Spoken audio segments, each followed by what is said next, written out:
Welcome back to Bold of You to Say. We're back with another episode. We bring the heat. You know how it is. We bring the heat. This week we talked about the Trump indictment. He was indicted. Cool. Oh, okay. Moving on. Anyway. Whatever. The Southern Baptist Church, in a desperate move to alienate the public even further, has banned And a desperate women move to become more hated. Yeah, they have banned women from being pastors just because they really believe in hating women. Also, Ukraine. Counteroffensive going on right now. Whatever. Daniel Penny got indicted. Good, fuck him.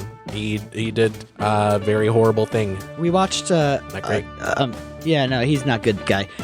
We watched the movie Galaxy Quest, the best Star Trek movie. Voted by Star Trek fans as the best Star Trek movie. I will say, it's the Austin Powers of Star Trek movies. Yeah. Watch it if you haven't watched it yet. I think it's on Paramount Plus, along with all the other Star Trek movies. Indeed. Or slipping into my character that loves piracy, fucking steal it.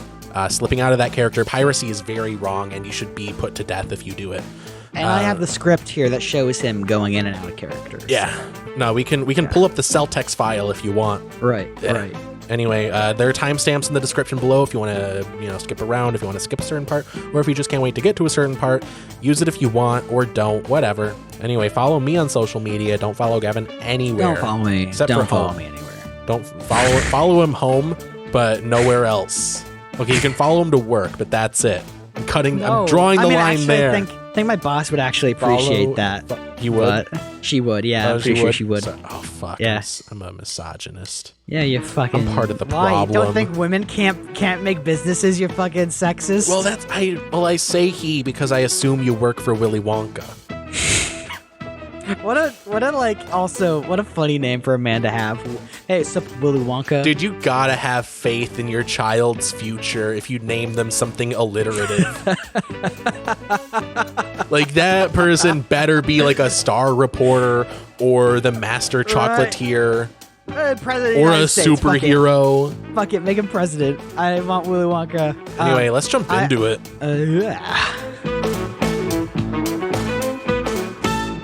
So you were gracious enough to type up News Minute this week. So yes. What do we got?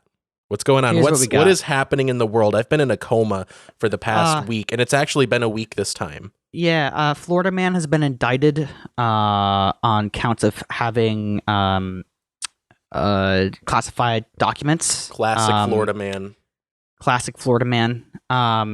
Florida man, I call him. Florida man.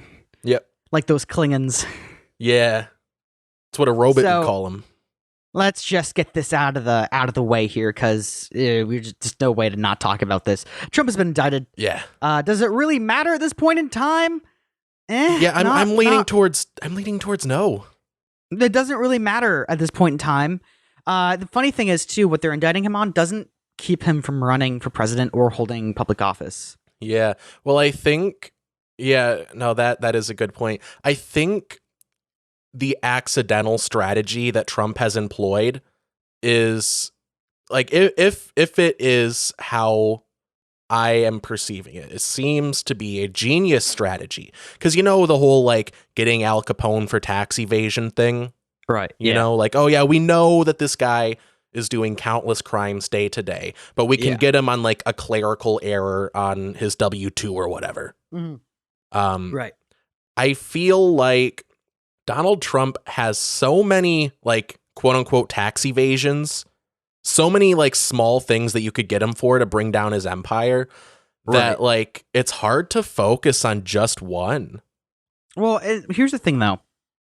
It's so many little things that it's like, this man clearly does not care about breaking the law. Yeah. He clearly does not give a shit. But also, if you were to arrest or indict or send him to court over one of those small things, it's so easy for him to be like, but other people do that. Right. Well, that's not how the legal system works. Right. It's not like fucking kindergarten where you can just be like, so yeah, but Tommy also pushed Billy, so everyone should be allowed to do it. So why do I say this doesn't matter? Because I don't think the idea of a civilian who used to be president being indicted on something that they did illegal is something that's, like, a huge deal. I mean, I do think it's a big deal. I think he should be held to the full extent of the law like any other person. I think he should get the death penalty. But I beyond being a factual novelty, having a former president be indicted is just like, all right. Yeah. Well, like you What's said, next? this isn't the kind of thing that'll prevent him from running for office, is it?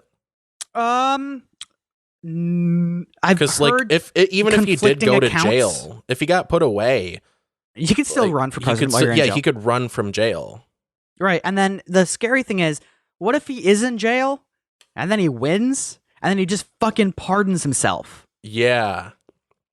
Yeah. I mean, I don't see a situation where he doesn't get pardoned. Because like Right. if he doesn't win the Republican nomination, it's probably going to Which go. you probably will. Right. Well, even if he doesn't, it's probably going to go to Meatball Ron, and he is running. Meatball pudding hands Ron. Well, yeah, Meatball pudding hands Ron. One of like the core like tenets of his campaign is he loves Trump.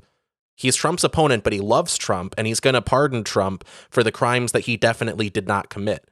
Yeah, if you watch some of Ron DeSantis's practice debates with actual sex criminal Matt Gaetz, what the fuck did you just put in your mouth? Oh, it's like a Daly's spiked blue. Oh, geez, slushy. I was like, I've never seen something that blue. Oh yeah, no, it is.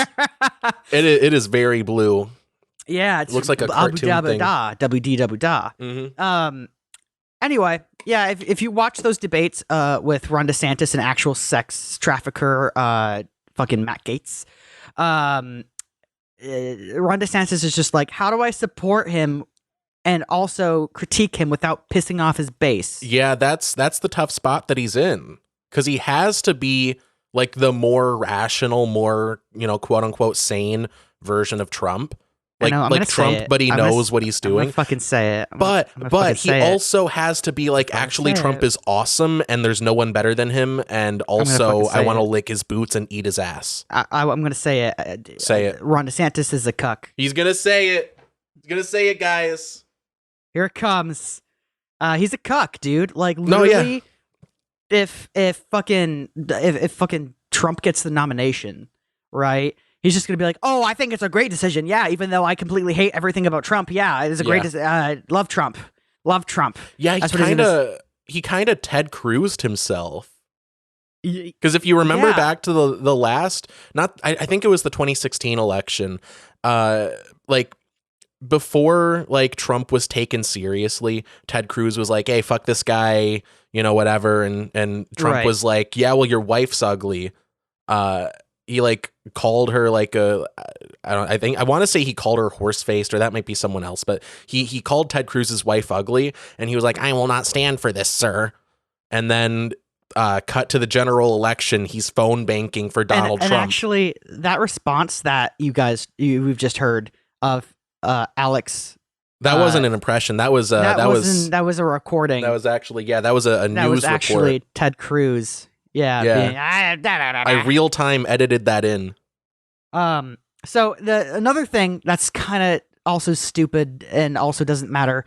Many of the Republican nomination hopefuls, specifically the candidates, ones that aren't specifically the ones who aren't polling well, are promising to pardon Trump if he's. That's so funny, dude. He has such a stranglehold on the Republican Party. They're so fucking scared, dude. Even the ones that hate him, like, do not dare oppose him. Right. That is incredible. If he wasn't evil, if he wasn't the most evil guy out of a group of evil people, I would be like really impressed. I'd be like, fucking awesome. I just fucking this guy? Yeah. What? He is such a great gladiator. It's like what I was saying during one of our private talks. I was like, he's such a great gladiator, but he's so dangerous when he is actually allowed to hold political power. So I think we should let him run for president, but just not file the paperwork, you know? Just let him spin his wheels. Yeah, have him be a writing candidate. Well, like don't even put him on the ballot. Don't write him in or anything. My idea is we like send him away for a day trip, and then we just air like a mass broadcast that's like, hey guys, you're gonna hear a lot about Donald Trump running for president.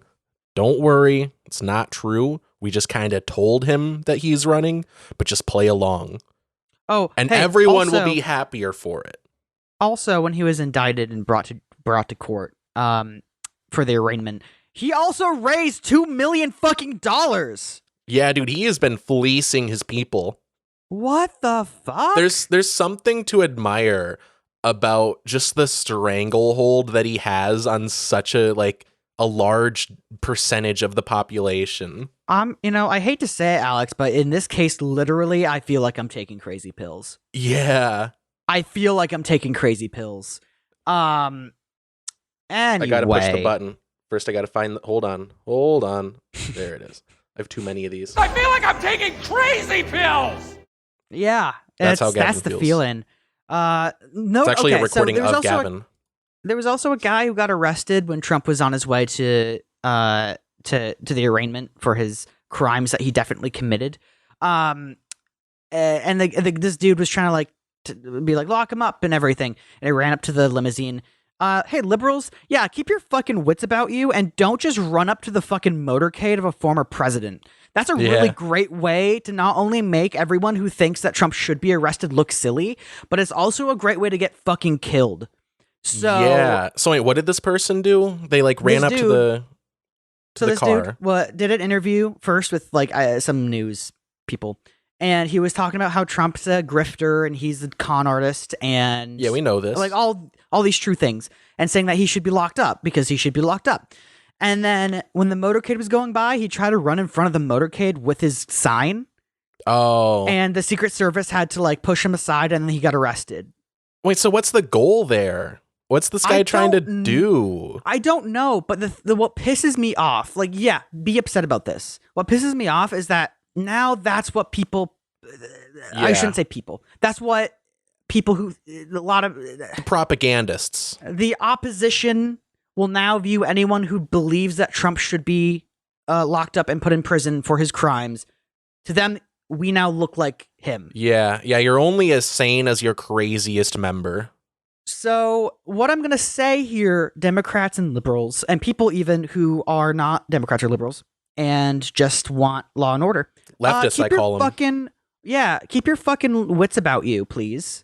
And don't do dumb shit like run in front of a former president's motorcade. That's stupid. No, that is really fucking stupid. That really feels like an example of someone just trying to make it about themselves. Yeah, it's just, listen, make your voice heard in the poll booth. Just go and vote.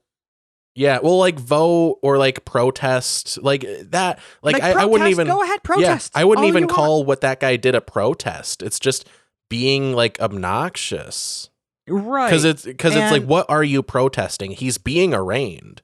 He is in the process of going through our justice system. So I'd understand more if it was a conservative, being let him out, let him out, guys. But it's a liberal. Or someone on the left, or someone that doesn't I shouldn't say it is. It's presumably a liberal, but I'm not sure. Well, I haven't read this guy's. Do we at least know bio. that it's someone that doesn't like Trump? Yeah. 100%. So it's an anti-Trump person running in front of the motorcade while Trump is being arraigned. So what are you doing here other than centering yourself here and also making everyone else that agrees with you look bad? So, just keep your wits about you. And if you're going to do something, maybe ask a lawyer first. Yeah.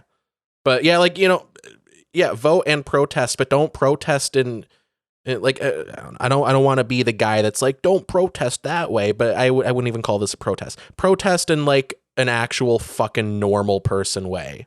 Right. Write your congressman. Yeah, write your congressperson, picket do whatever. Here's the actual advice that I'll give. If you're going to protest, do it in a constructive way or in a way that gets your point across. Right. I would agree with that. Yeah. Yeah, so that's going on. Do I personally care? Yeah, a little, but only to the extent of like I hope that this process goes on fairly. Yeah. And also that because I think it's pretty clear Trump has committed a big boy crime. You just can't do what he did. That's illegal. That's By the way, just fucking illegal. I reminded myself of one of my recommendations that I wanted to plug, I think last week. But shout out some more News's video. Protests don't need to be civil. I'll talk about that later. Just inherently, I haven't watched the video, but part of the reason I haven't watched the video is because I inherently disagree with its the title is a little bit deceptive to what the premise is. It's more like an exploration, and I will talk about this later. It's more an exploration of how like civility is sort of weaponized by like, powerful people or like, institutions, like the people that are being protested against. Sorry, my phone rang. Like the people that are being protested are the ones that are trying to like set the tone for what a protest is supposed to be, and they like move the goalposts for civility. So like, right, we both agree, like, breaking windows or like hurting people isn't civil, but the goalposts, or running in front of a former president's motorcade, right? Well, so I feel that's just fucking stupid. It's just stupid, and it's selfish. You're just being a pest. But no, so like the goalposts get moved by institutions that would be getting protested against. They're like, well, you got to be civil, no property destruction, no, harming people. But then they're like, oh, you got to be civil. You can't kneel during the anthem. What are you looking at? He's looking at his phone. He's glancing. What's he doing? What's he going to do? Dumb work. We don't know. Stuff. It doesn't matter. It's fine. It is fine. But yeah, it is a good video. It's a good one. Yeah. I always like some more news. I think he's good at what he does. Yeah. But also like, yeah, a part of it, and I will talk about this later during recommendations for anyone that skipped ahead. But yeah, much like strikes, protests are meant to be disruptive, and a lot of people forget that. So they complain about a protest or a strike being disruptive when it's like, yeah, that's like the fucking point. And so, I mean, and it also depends on what your definition of civil is. If civil is breaking an established or passed law, to some extent, I disagree. For instance, with Florida's laws against transgendered people or cross-dressing people or drag people. Drag people. I don't know the proper. I'm sorry. Also, I'm really transgendered sorry. makes you sound like you're actually Sigmund Freud. Like it makes you sound like you're from the 1800s. Transgender people? Is that like what you sound like you're gonna say Oriental next? Or haberdashery? It's just transgender or trans. Okay. I would say if you're in Florida and you want to protest by putting on a dress and you're a guy and you just want to walk downtown just to be like, fuck you, I'm not hurting anyone. By all means. Yeah. Be careful. Like, do take care of yourself. But yeah, I would call that civil disobedience. Yeah. Because you're not hurting anyone. Yeah. Well, from a more historical perspective, abolitionists broke the law. That was like kind of their whole thing. And they weren't really civil about it, but they were doing like we now agree like an objectively good thing. Just through the whole process, freeing enslaved people is just an objective good. And, there were like, slave patrol people that, put themselves on the line to defend slavery and fucking got hurt or killed.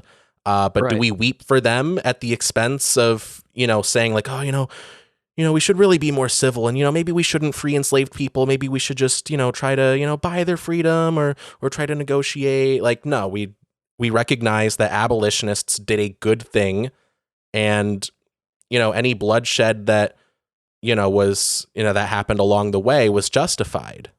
Well, and through a different lens too, and this is where I think Lincoln was really smart about it. He was understanding that a war may be possible, civil war may be possible, but that he wasn't going to fucking start it.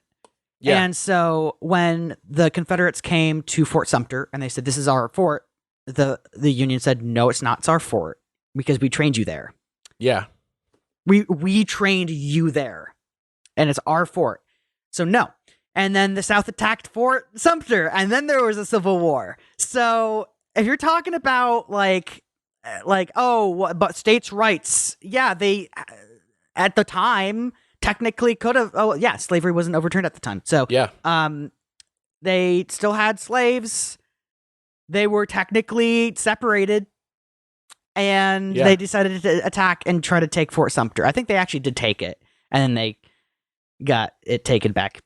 But yeah, well, yeah, that's like the problem with modern like neoliberal politicians is they don't have that fighting spirit. Really, they're just like they're too like business minded.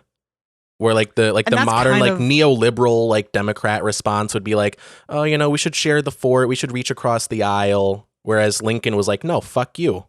And I think we need a bit more no fuck you on the the supposedly left side. Right.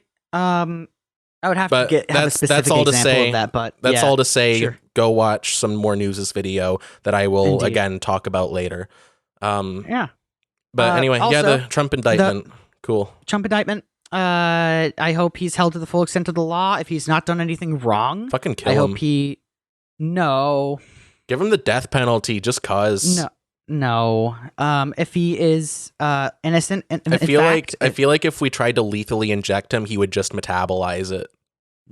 I feel like he's had a steady diet of like McDonald's and poison for like half his life. So I really feel like he has just built up in immunity, I think it'd be kind of funny if hypothetically, because I don't think the death penalty is right for anyone, but hypothetically, if he was given the death penalty and they tried to give him a lethal injection, I think it'd be funny if they then found out he was the Antichrist. Yeah.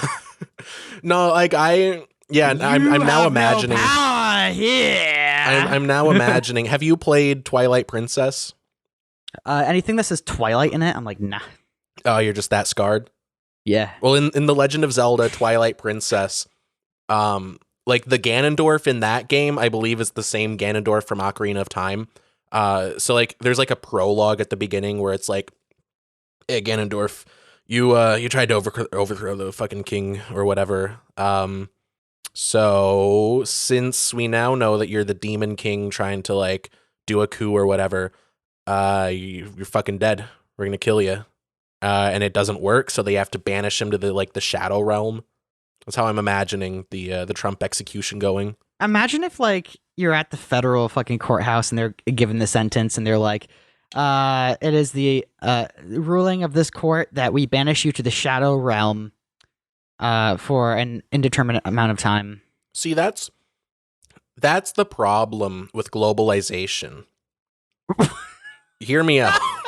What? Where the fuck did that come from? Hear me out. Excuse me? Did I just have a stroke and miss like another sentence there? Hear me out. That's the issue with globalism. The issue with globalization the shadow realm? Is we've like mapped everything. There's hardly nowhere to banish someone to.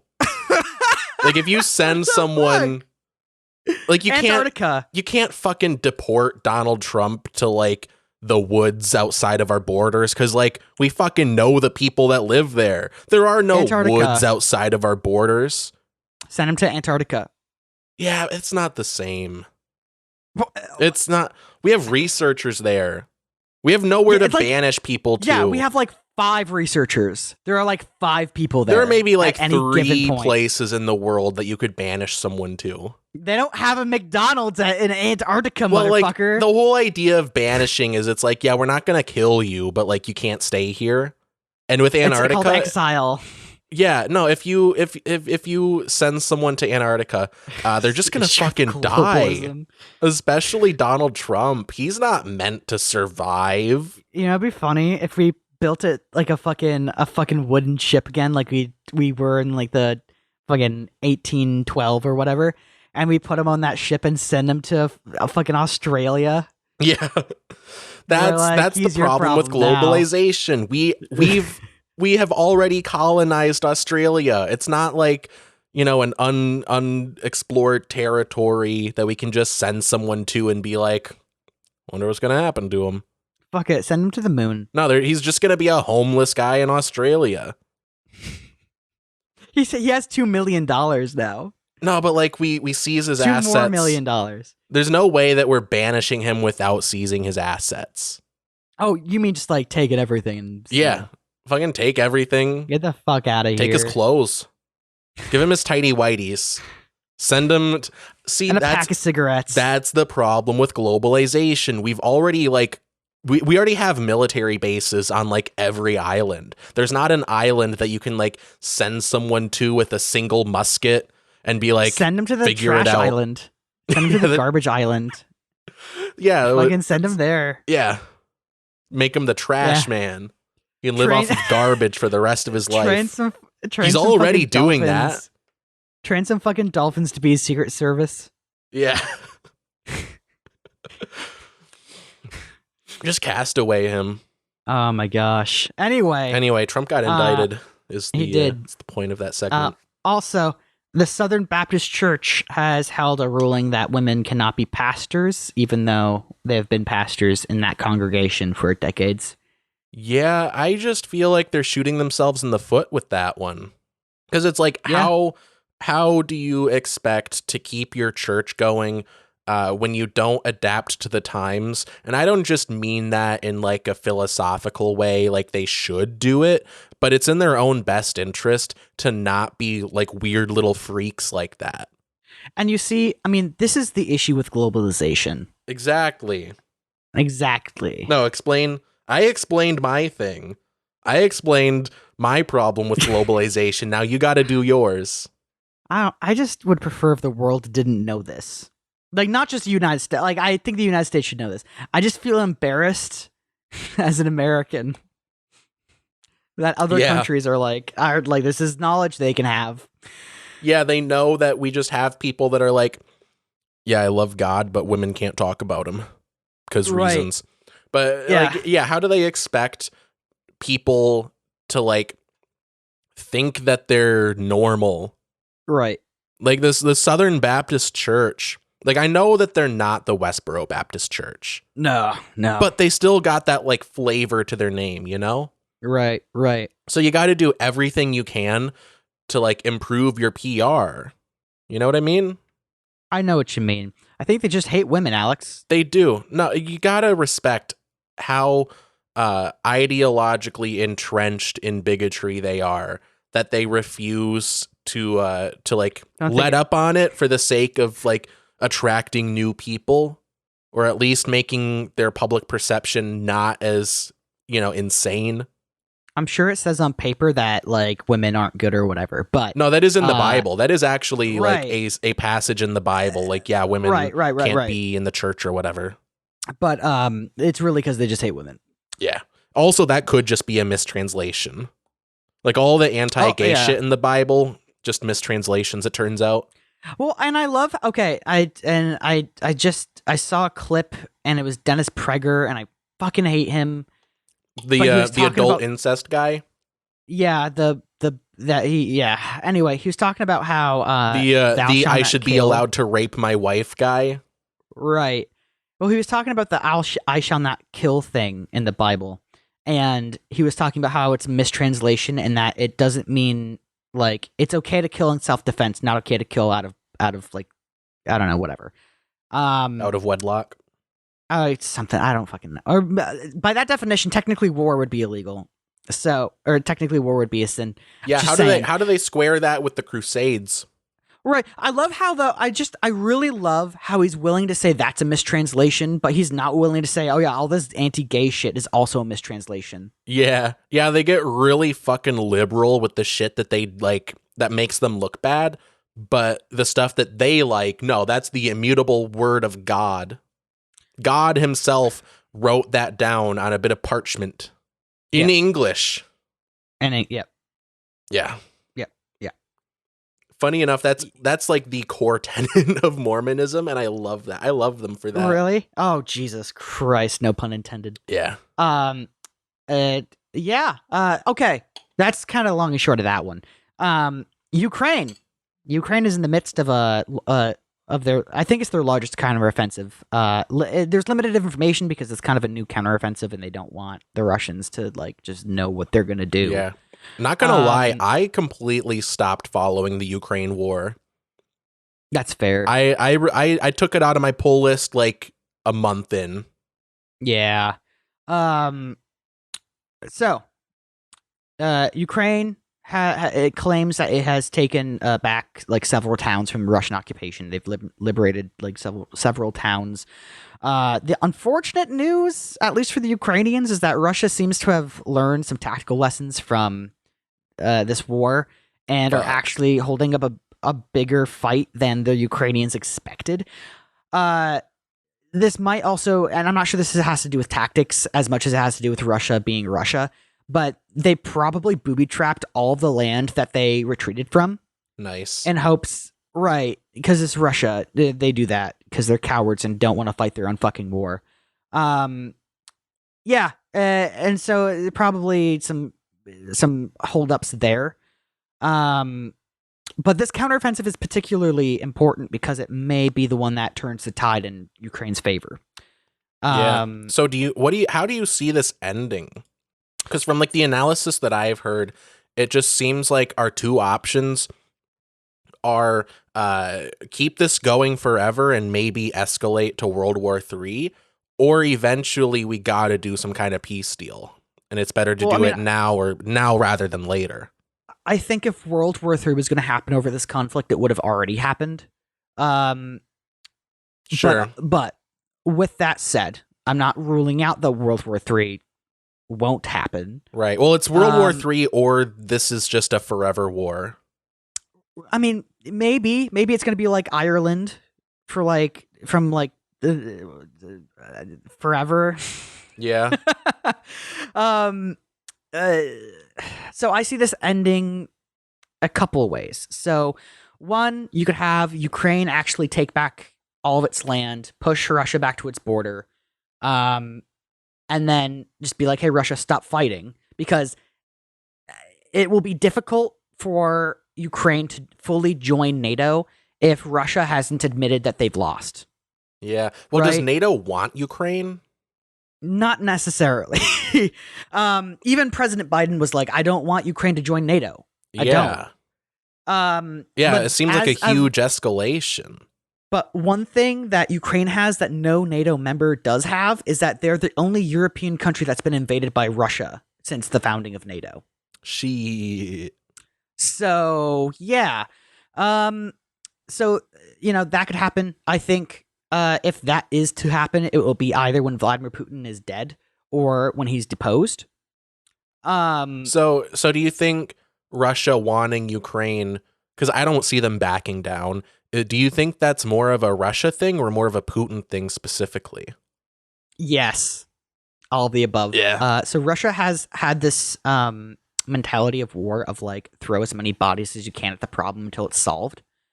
So even though they've had massive casualties, and actually in the next 10, 20, 30 years, they're probably going to have a demographic collapse because they just don't have any men. Yeah. They just don't. They all sent them all to the front. Like, it sucks to suck, I guess. Right. Blah, blah, blah, blah, blah, what was I going to say? What was the question again? Well, it is so like Russia, for like ideological and historical reasons, just like will not. It seems like they will not give up on reclaiming Ukraine, and it seems like they don't have a lot to lose, and they're like a cornered animal, and they're like, give me fucking Ukraine or else I'll blow us all up. Right. You know? But they also have So my question is that more of like a Russia thing, or is that more of a Putin thing? Like if Putin is out of the picture, you know, like do you think the situation changes? I think it's a Russian government thing that's exacerbated by Putin. I don't think it's the Russians. I think they're getting fed a nice meal of propaganda every day. So I don't think they really know what's going on. Yeah. Well, like it could be that like their deep state is like also in on it. So if Putin's out, they're just gonna have another figurehead lead the battle. I don't think that's it. I think this war was brought, I think, solely by Putin. So you think it's a Putin thing? The war is whether or not the war, at least the way they're fighting it is because of Putin. I can't say for sure because Russia just has this history of throwing bodies at wars until it's solved. It helped with World War II. It did, really did. Yeah. Yeah. What was the saying? World War II was won with like European engineering, American something or other, and Russian blood. American logistics, British something or whatever. I have a funny story of when Nazi Germany, or at least I shouldn't say Nazi Germany, of when Germans fighting during World War II realized they were going to lose the war. This is when. So they're fighting. Probably when Hitler killed himself. Probably that. But also, I'd say that'll do it. They were fighting or whatever. I think this was after the U.S.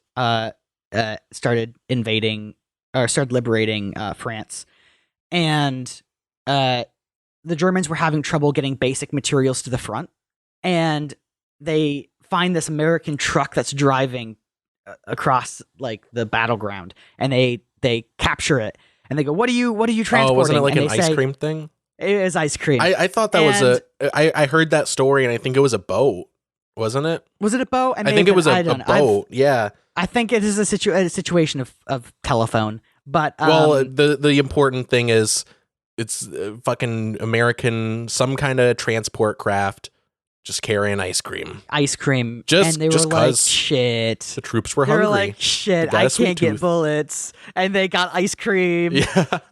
Shit. Look what they need to mimic a fraction of our power. Right. It's really that kind of situation. Really, logistics are a beautiful thing, and I love them. Yeah. Couldn't get shit done without them. Yeah. Some would say. So, ultimately, I see this conflict going on for a bit longer, and even if Ukraine is able to push Russia back to its border, I don't see the conflict ending there. I only see this situation ending if Putin dies or is deposed. Yeah. Yeah, I hope that they can, like, either Russia backs off or they can come to some sort of peace deal. I just hope that they don't have to give up, like, their fucking soul, to achieve a peace deal. Yeah. The kind of shitty thing that is kind of a double-edged sword is that this has been a great opportunity for the U.S. to test out its military technology. And specifically in urban warfare, which is something that we are everyone's kind of relatively new to, especially in the 21st century. Right. And urban is fairly new historically. Right. Just the idea of a place being fucking urban. Mm-hmm. But also, it's really showing how drones are super effective, not only in warfare, but also in saving people. Turns out they can turning out to be a great asset. Yeah, it turns out they can do more than take pervy photos and bomb weddings. And do recon. Yeah. Yeah. So best of luck to those Ukrainians fighting the good fight. I hope that it goes well.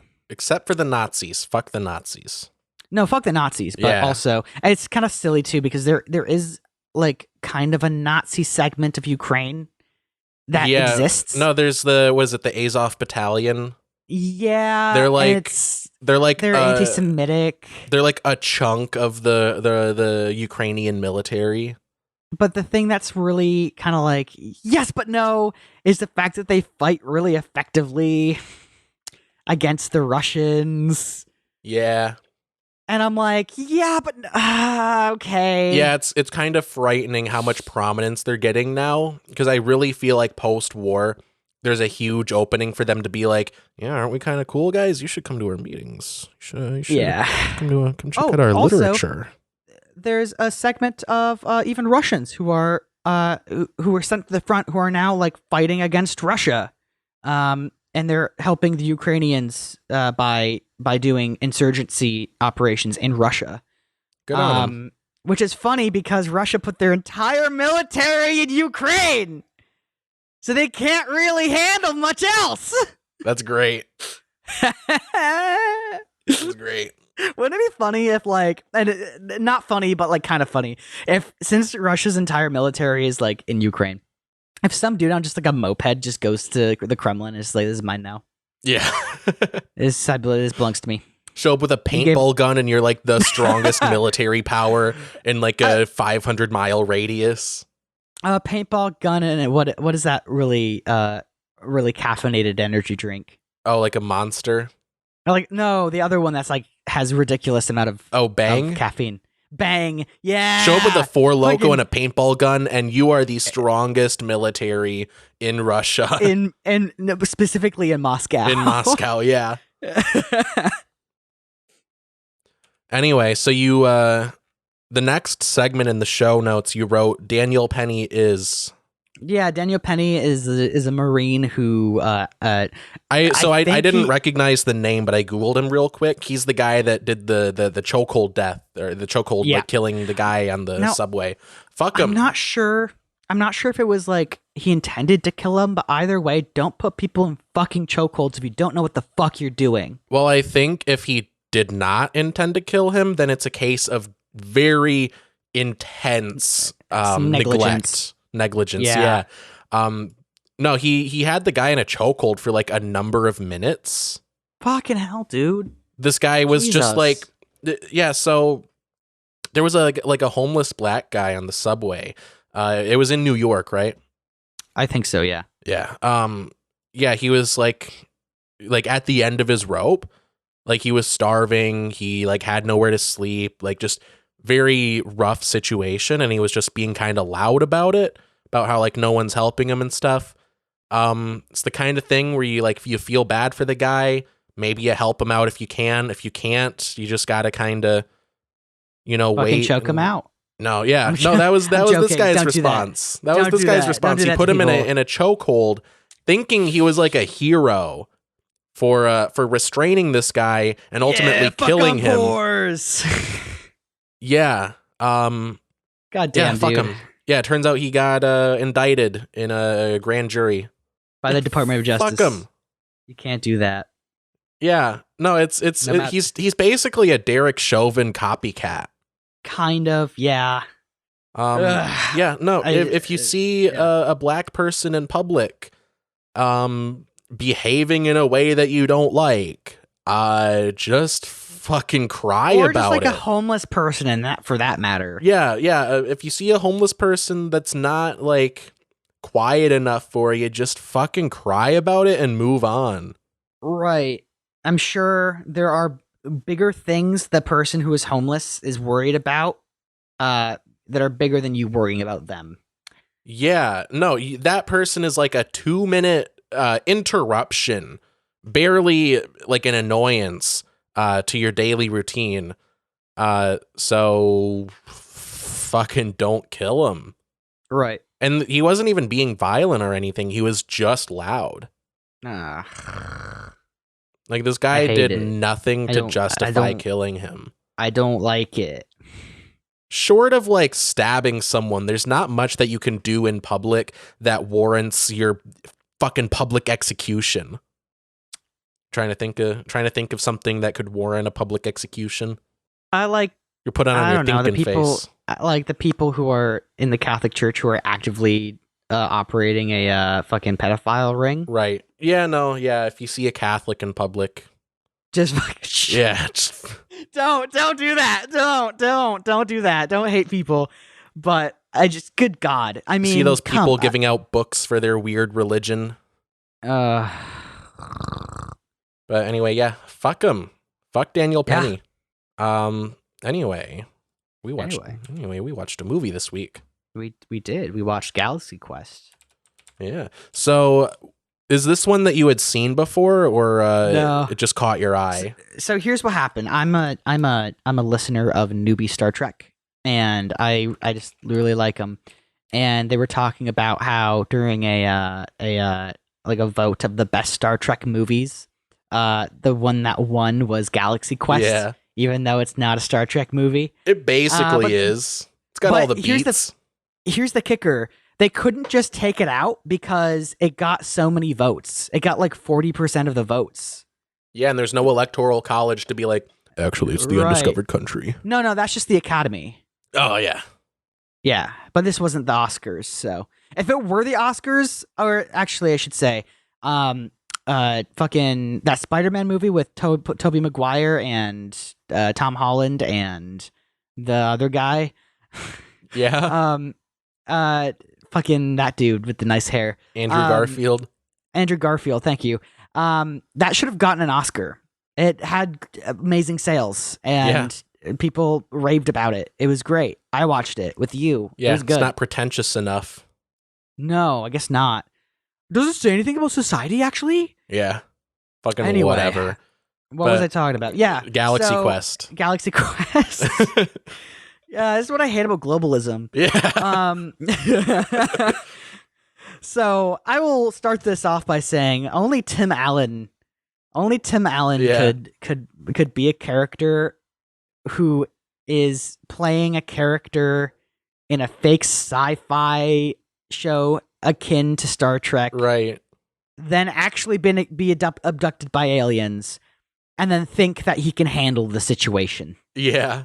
Well, yeah, he's basically playing what like a normie would expect William Shatner to be like. Even like William Shatner as a person, I feel like if an alien race was like, "Hey, hi, we saw the historical documents." Yeah. He'd be like, "Oh, no, that was a TV show." Historical documents. We saw the historical documents. I love how that guy always sounds like he's yawning.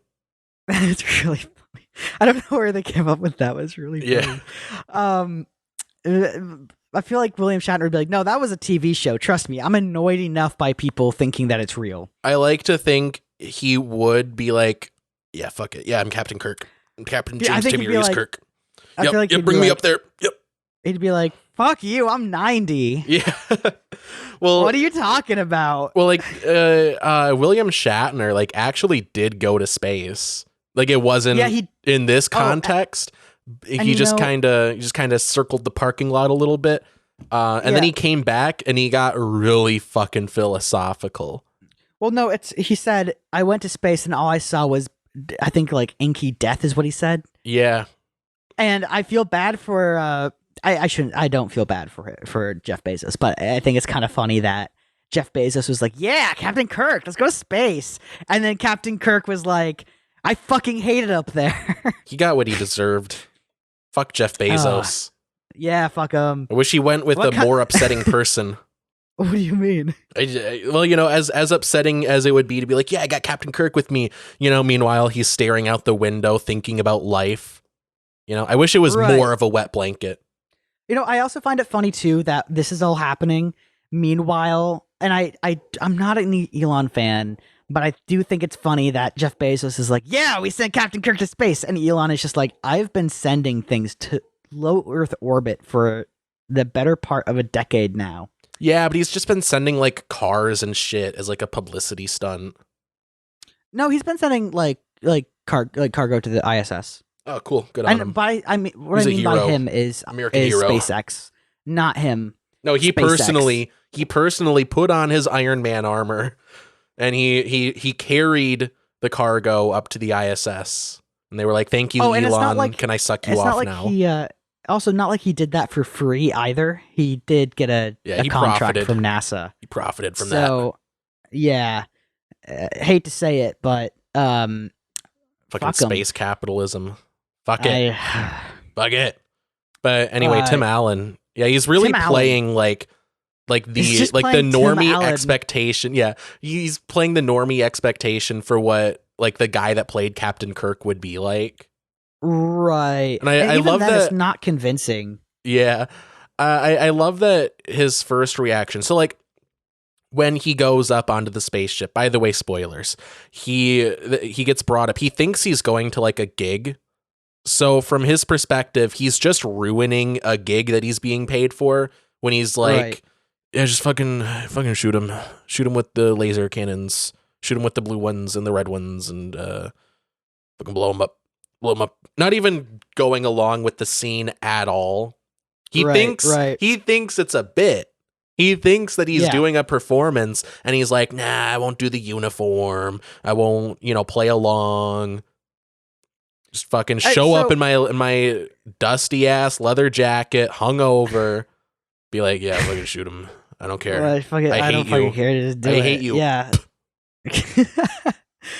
You are nothing but filth to me. Yeah. Meanwhile, he's actually found... dooming an entire species. Right. Well, one thing that I found that was just like kind of stupid and also astonishing is that when he gets the rest of the cast like up onto the ship and he's like, look, it's real, blah, blah, blah, that they still stick with the fucking rank and file of the show. I think it's funny that they do that, and it kind of feels real. Like, let's imagine you're an actor, kind of washed up, and like you're famous for this one show that you did. You're already in the uniform because you were going to a convention or whatever, and then you get beamed up to this fucking ship that's not only an exact replica, but also a functioning replica based on the show that you were in. I feel like naturally you would just slip into that role. Just be like, fuck it. This might as well be happening. Yeah. I'm going to be honest, fuck Alex. it. I'm the pilot now. Who cares? I'm going to be honest, Alex. If I'm abducted by aliens and they're like, welcome to the USS Enterprise, I'd be like, that's a fucking show. Yeah. What are you on? Am I going to live?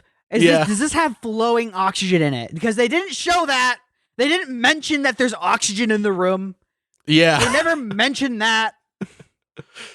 I mean, sometimes they're like, yeah, oxygen, we like that. But they were never like, oh, by the way, it's crucial at 15 PSI at all times. You guys breathe sulfuric acid, 20%, right? Yeah, right, exactly. Anyway, yeah, so they stick with the rank and file, by the way. Well, I think it's funny that the way that Alan Rickman's character is convinced is Tim Allen is like, it's a good role. You're an actor. It's a fucking act. And he's like, okay.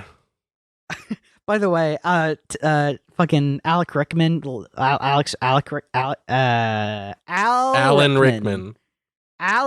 Mr. Rickman. Mr. Rickman. Rickster. Ricky. Sir Rickman. Ricky Ding Dong. Yeah, great performance by him as always. But love him. I really do. At one point, too, I think he actually points out the fact, like, why are we fucking following you? You're gonna get us all killed. This is actual space. What military experience do you have? You see this? You see this wall? Everything a foot past it will kill you. Yeah. Instantly. Why am I listening to you? Much like Tim Allen feeling like he's playing himself to an extent, it really does feel like Alan Rickman is sort of playing himself. Because I get the vibe, at least I don't follow his career or anything. Like, I don't know much about him outside of Harry Potter. And I feel like that's how most people are, that know about Alan Rickman. But I feel like he's in a very similar spot where he just wants to be a serious actor, but he like was just known for Harry Potter. Well, he did fucking... He was in Die Hard, right? Yeah, he did Die Hard. And so that's two things. Great. He was the main villain. Yeah, that's two things that he's known for. I can find more, but anyway, yeah, I just great, and I also like how he in the beginning of the movie, he's really trying to get into the Leonard Nimoy headspace of like, I'm only known for this one character, and they all want me to say the live long and prosper bullshit. Yeah, and I don't want to. The only reason I'm here is because I'm getting paid to be here. Yeah. And I hate them. I hate all of them. I fucking hate them. And I know Leonard Nimoy didn't hate his fans, but he definitely was annoyed when someone would come up to him and say, "Oh, live long and prosper, Spock." And he'd be like, "I am Leonard Nimoy. I am not Spock." He even wrote a book called "I Am Not Spock." That's why I love Harrison Ford so much. Because anytime someone tries to ask him about Star Wars, he's like, "I hate you. I don't know what Star Wars is, and I hate you." Right. Like I saw a thing earlier today. So he's in the new Captain America movie, and he plays General Ross. Indiana Jones. Yeah, he plays Indiana Jones in the Marvel movie. He Captain plays America. Han Solo. They're doing a fucking crossover. It's done by the same people. Yeah, that's it. No, he's playing General Thunderbolt Ross, who turns into Red Hulk. And someone asked him about like, "Oh, what's something Red Hulk, whatever, with your character?" And he's like, "I don't know what Red Hulk is." That's cool. Yeah, I love. He just refuses. He just refuses to play along, and I love him for that. He's so real. Here's a funny story. So, one of his co-stars, I think this was during filming of, maybe it's for the new one actually. Anyway, him and his female co-star. I don't know why the fact she was female is important, but there you go. For the new Indiana Jones. Yeah, I think so. Phoebe Waller-Bridge or whatever her name is. Allegedly, I guess she didn't watch Indiana Jones ever in her life, so she just like watched all the movies before. Who the fuck is this? Who the fuck is this person? But anyway, the one person that hasn't seen Indiana Jones. But anyway, she was hanging out with Harrison Ford, and she had just watched these movies, and I think she really liked them too, and she was kind of geeking out about it. And she goes, "Oh, I love that scene when you shoot the guy when he wants to do the sword fight." Because you had diarrhea?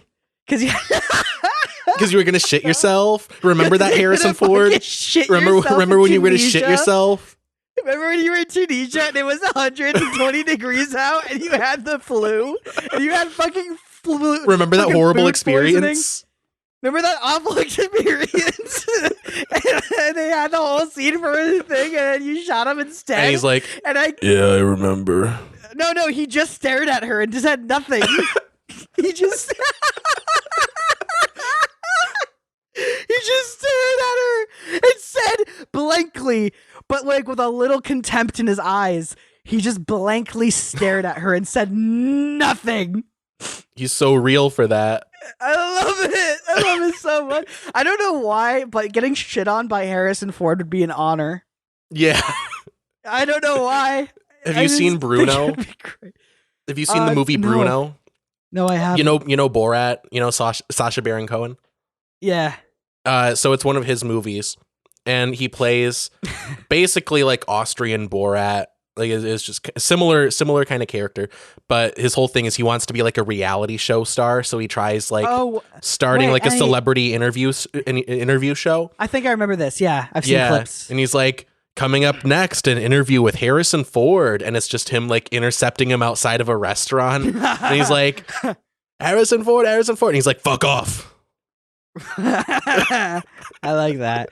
I feel like I hope he's nice around kids though. Like I hope. Oh, I think he is. I think I've seen like something along those lines. It was like, "I really liked you in Indiana Jones. I really liked that scene when you shot the guy with the sword." I really hope he's like, "Oh, thank you." Because honestly. All right. So if it's a kid asking about Indiana Jones, he's like, "Okay, cool, kid. Yeah. I remember when I had diarrhea. I remember when I was going to shit myself. Yeah, run along, scamp." But if it's a kid asking about Han Solo or anything Star Wars, he shoots him point blank. Yeah. Yeah. Dude, he hates Star Wars. He does, and it's really funny. It's really he hates it so much. He hated it when they were filming. Wait, did he? Wasn't there a scene where I think he just like didn't take it seriously. Because there's an interview with Mark Hamill. He's on one of the Jimmy shows, and he's talking about how when they were filming the first Star Wars, he was asking like, "How am I supposed to read this line? You know, whatever. This doesn't make sense. You know, whatever." Like worrying about the script, you know. And Harrison Ford was like, "Hey kid, it's not that kind of movie. It's not that kind of movie." No, it was like something really like the continuity with his hair, something like that. But anyway, no one cares. Anyway, Galaxy Quest. Anyway, I love how Alan Rickman really focused in that not only Leonard Nimoy, but also I guess Harrison Ford feel. Mm-hmm. Yeah, Just where to he's be like, I could have been more. I could have been more than this. Well, I think it's funny too because like it's kind of like what Patrick Stewart had to go through as well, because Patrick Stewart was like a classically trained Shakespearean actor, right? Yeah. And he gets this Star Trek gig. And by the way, he at this point had never watched Star Trek. He was like, who? I hardly even know her. Mm-hmm. And so they're like, we think we'd be a perfect Jean-Luc Picard, and he's like, who the fuck's that? What's Anyway, a Red Hulk? Also, I hate Star Wars. Also, I hate Star Wars. And so he gets the part, and it's funny because a lot of the scripts in the first season of Star Trek Star Trek Next Generation were just fucking shit. Yeah. They were just awful. And it's funny because this classically trained Shakespearean actor, fucking Patrick Stewart, fucking commits. He's like, we're gonna reconfigure the solar array. You should They see can reconfigure the solar matrix. You should see some of the scenes. There's this episode where, and actually it was a good episode, but it was kind of a silly scene where he's being held hostage by some Cardassians. Not the Kardashians, the Cardassians. They're an alien race in Star Trek. Anyway, Kardashians are being overrun. We got to call in backup. Call in the Jenners. He's a prisoner, and they're torturing him. And this torturer is like trying to convince him that there's like 5 lights when there's really 4, like just above his head. Yeah. And he's like, there are 5 lights, Captain Picard. and Picard is like, just trying to gaslight him. Yeah, no, he's torturing him too. So he's just trying to get him to break, right? And at the end, eventually, like a Cardassian dude comes in. And he's like, "Yo, the Federation's fucking pissed that we're torturing Captain Picard, and they want him back. Right? And they're gonna wreck our shit, dude. You have no idea." So this is right before Captain Picard was about to fucking break, and when that happens, he looks at the dude and he goes, "I shit you not. He's sweaty, stubble, everything." This classically trained Shakespearean actor looks at him and goes, "There are 4 lights." I don't know if there were words there. That got garbled by Discord. He said there are 4 lights. He kind of Patrick Stewart kind of has like the Leslie Nielsen arc. It's so funny watching people who are like way overqualified for this. Yeah. He like fucking commit to something that's so stupid. I love it. It's so perfect. I love it. I'm crying. No, he kind of has the Leslie Nielsen arc because, like, at first he's a serious actor, then he has one role that changes his entire trajectory, and then he's just kind of brought in as a joke. Yeah, like he like voiced a baby in American Dad or something. Yeah. Or no, he played the whatever CIA guy in American Dad. Family Guy, he played a baby. Patrick Nielsen? No, Patrick Stewart. You said Patrick Nielsen, my guy. Oh, well, then I misspoke. I was comparing him to Leslie Nielsen. I feel like at this point, Patrick Stewart has enough fuck you money and enough critical acclaim to his name that he's satisfied. And so whenever people are like, "Hey, can you just voice this dog?" Yeah. He's like, "Yes, I'd love to." I appreciate that. Being like, yeah, I like doing Shakespeare on the weekends, but you know, if you want me to voice a dog for $1 billion, fucking okay. Fuck yeah. Yeah, line my wallet. Well, especially in Family Guy because Seth MacFarlane is a huge fan of Star Trek. Yeah. And so to have like Captain Picard, like he's voicing a dude or something. I don't know. Anyway. Yeah. Alan Rickman really hones that in. Yeah. Especially with all the dumb like sayings that like people take to heart in science fiction stuff, like "live long and prosper." Yeah. Like treating it like an actual religion. It's a Vulcan ritual, actually. And it's like, they're not real. That was written by a guy who wasn't paid enough. Right. Anyway, so I forget how the kids get like is. Those kids have like the equivalent of like an engineering degree in technology that doesn't exist.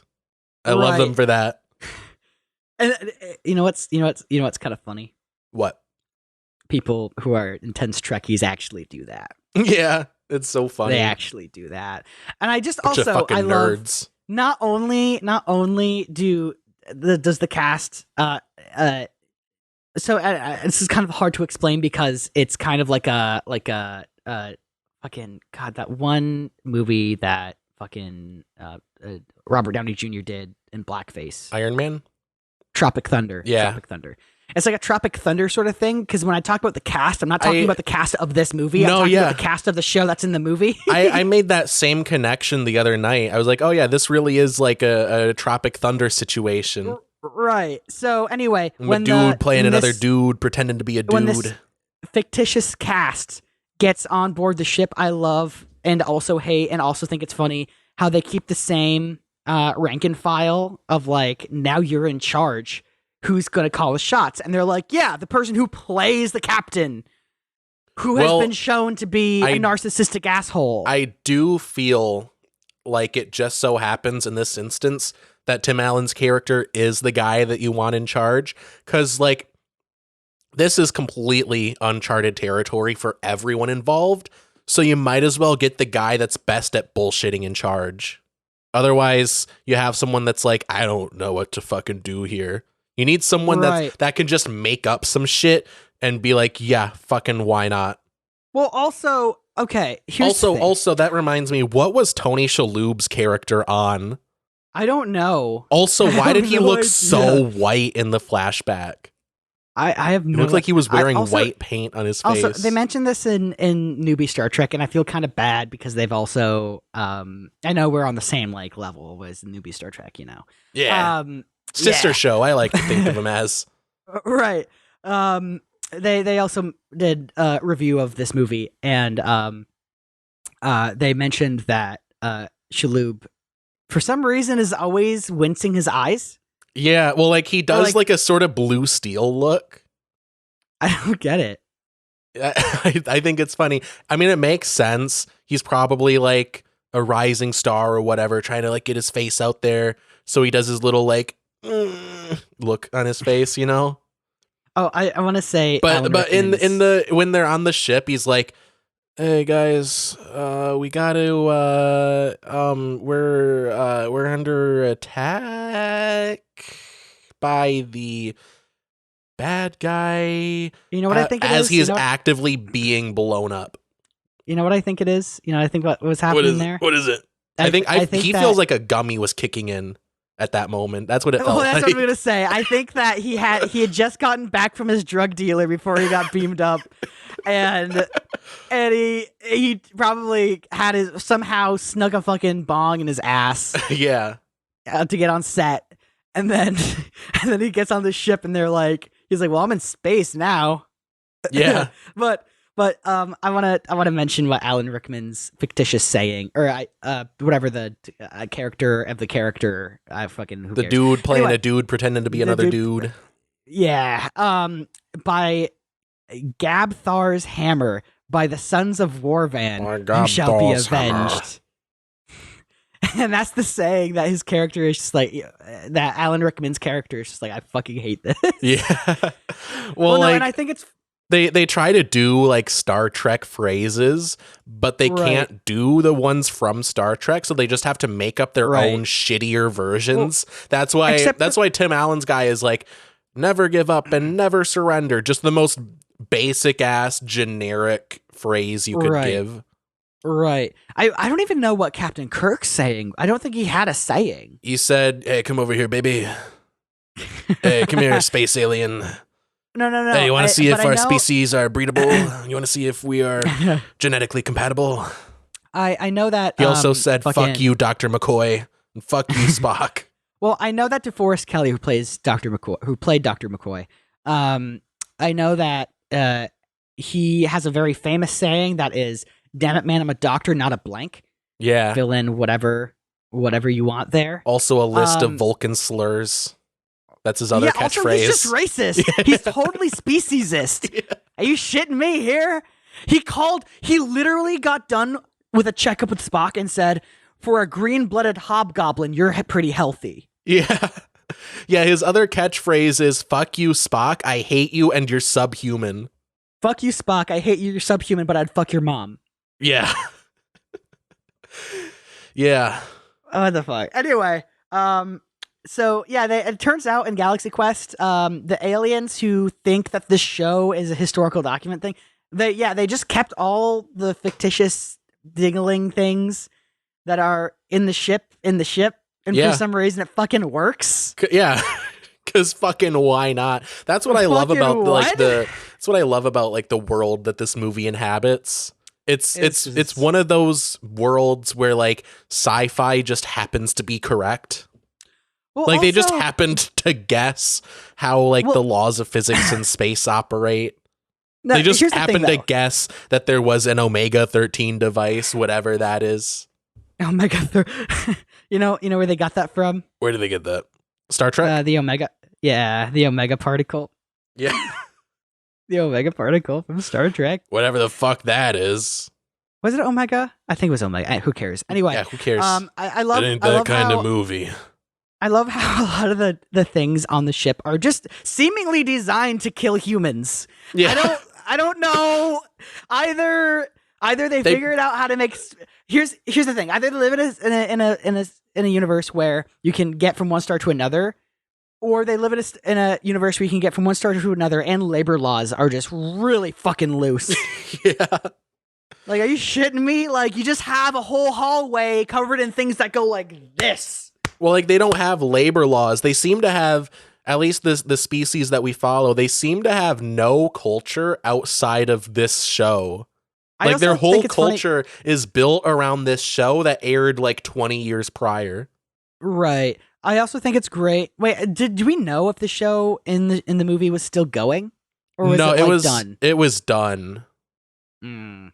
They were like original series actors in the era of the Next Generation, but there like wasn't a Next Generation. They just like Right. did their own version of a Next Generation type show just with the original cast plus that one alien lady. Right. I would say I want to see another Galaxy Quest movie, if only it wouldn't remind me of the tragedy that Alan Rickman has passed away. Oh yeah. Also, And it like makes me what really else can sad. you do with the premise? Like, Alan Rickman was actually kind of the movie was centered around Tim Allen. Right. But yeah, I watched Alan it for Rickman- Alan Rickman. Yeah, he does elevate it definitely. He's definitely like I can only imagine he was incredibly professional on set. So Oh yeah. also Tim Allen doesn't deserve to act alongside fucking Alan Rickman. Dude, Tim Allen is kind of a weirdo. Not like a Yeah, weirdo I weirdo, met but him. he's like a Hollywood Republican brand of weirdo.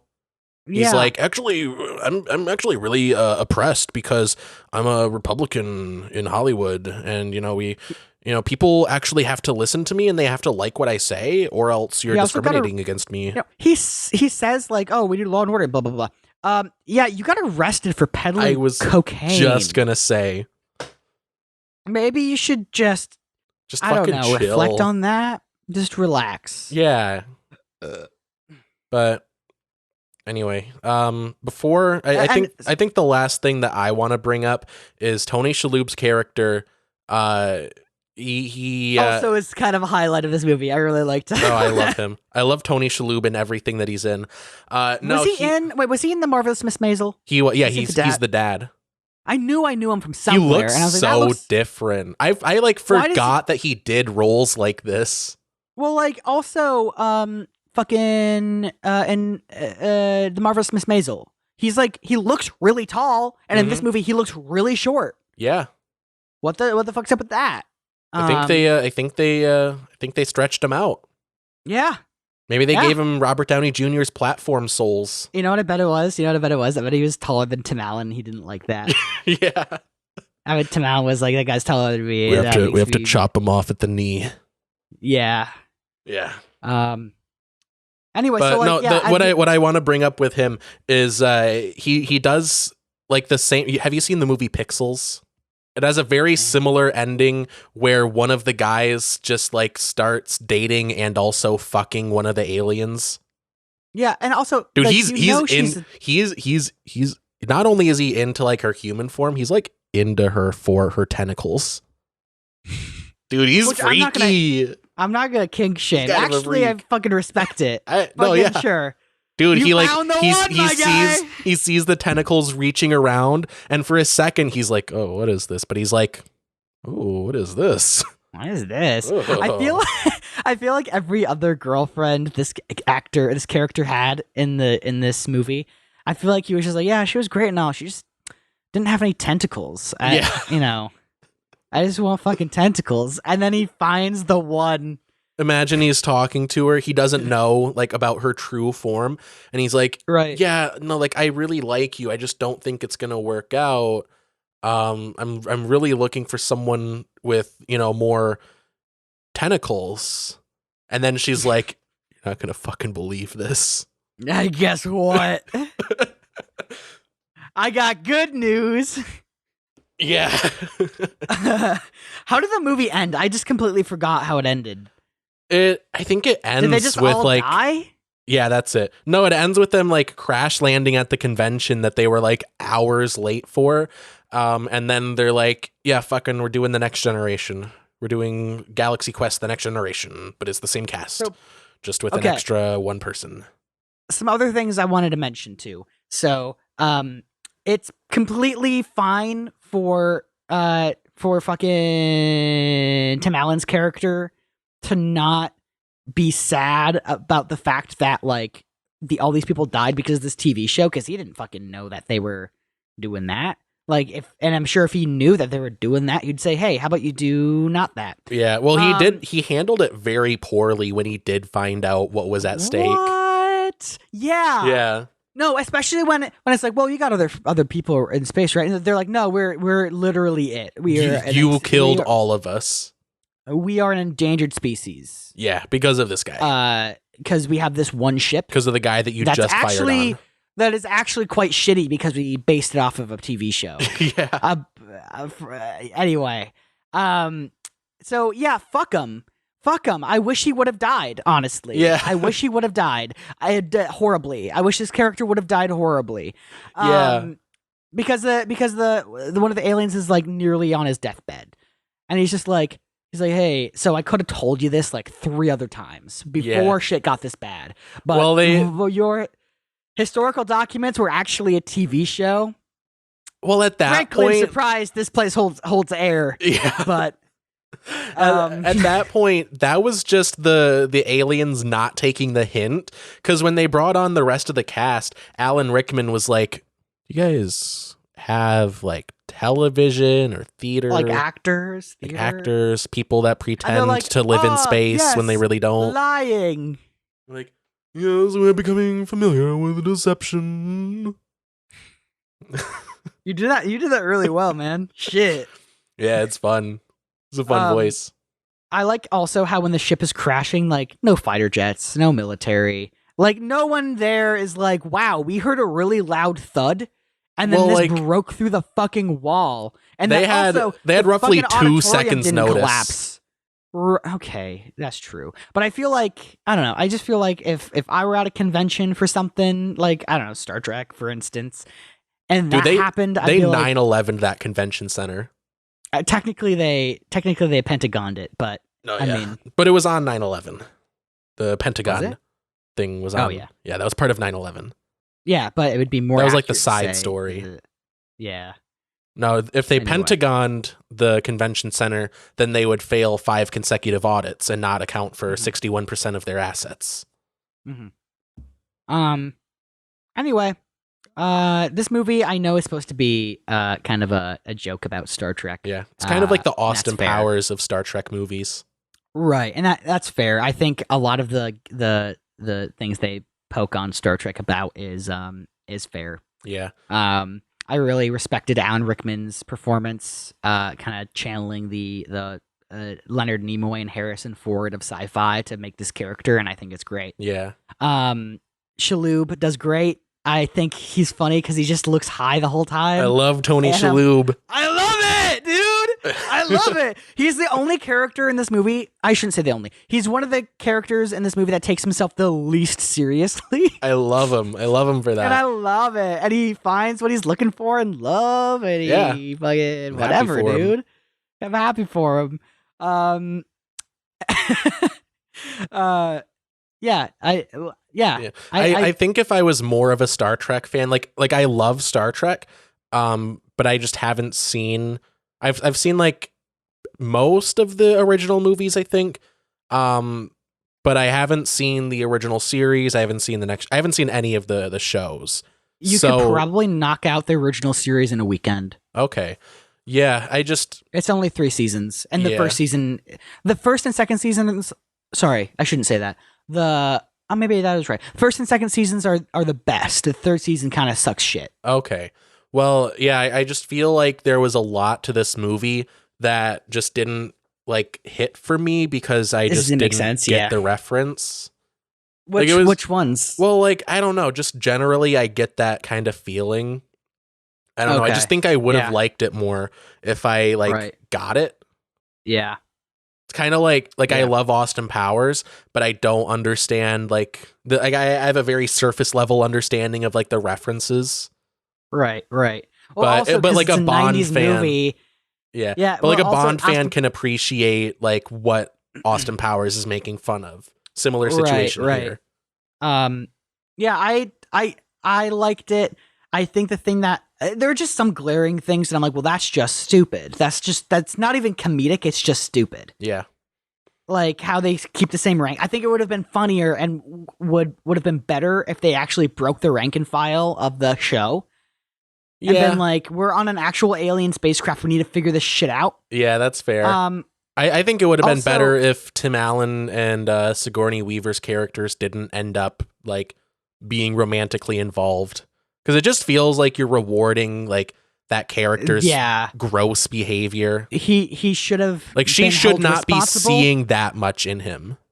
Right. If anything, it's like I respect you as like a friend and like a colleague, but like what makes her want to make out with him after everything that he's done? What part of being completely incompetent and pretending to be someone that you're not in a real situation that actually will kill you if you don't do it right? Yeah. What part of any of that makes her be like, I want that dick? Yeah, well, he does kind of end up being a good leader. He kind of trips over his dick and falls into being a good leader. So, like, I could see, like, you know, everyone ending up with, like, you know, a bit more, like, mutual respect and everything. But just what makes her want him romantically? Right. And also, I don't think this one experience would completely eliminate her entire fervent dislike of him. Yeah, he's a pig. He's an asshole. Yeah, he's playing Tim Allen. Yeah, it's just a bad trope. You know, the guy that is a sexist pig, the guy that is like the guy that's like a womanizer that doesn't respect people, and like the person that he respects least, like the woman in his life is like, I hate you, you're a pig, you know, so on and so on. Oh, but you did this one nice thing for someone over like a weekend. Oh, well, that erases your entire history, and also you get to win me as a prize because, as we all know, women are objects. Right. Like, it just reinforces that like misogynistic idea. Right. That misogynistic trope. I'll just fuck the guy who seems to have the most power because I can't think for myself. Right. Yeah. Just feels gross. Also, like, after her character, like, the character complains about the character that she plays, like, just being about boobs. Like, oh, you know, for my, you know, whatever interview, they just asked me about my boobs. You know, on the show, I was just a mouthpiece. I was just a rack to look at. Well, I will speak to that. In the movie, like, when they're on like the ship and they're, you know, going through the whatever to get the thing, like, she also just had, like, her boobs are even more out.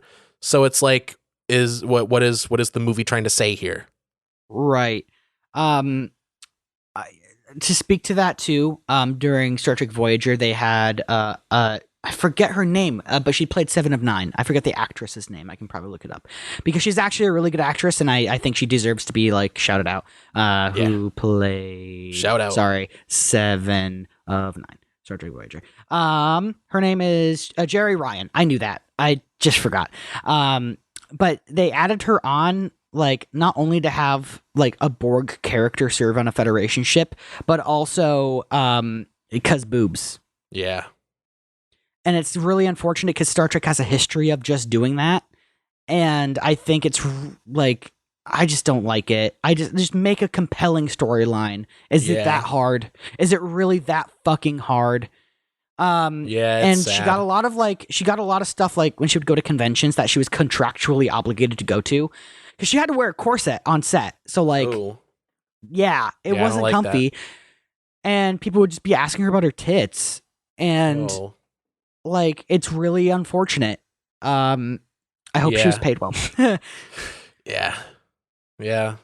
Yeah, I don't like that.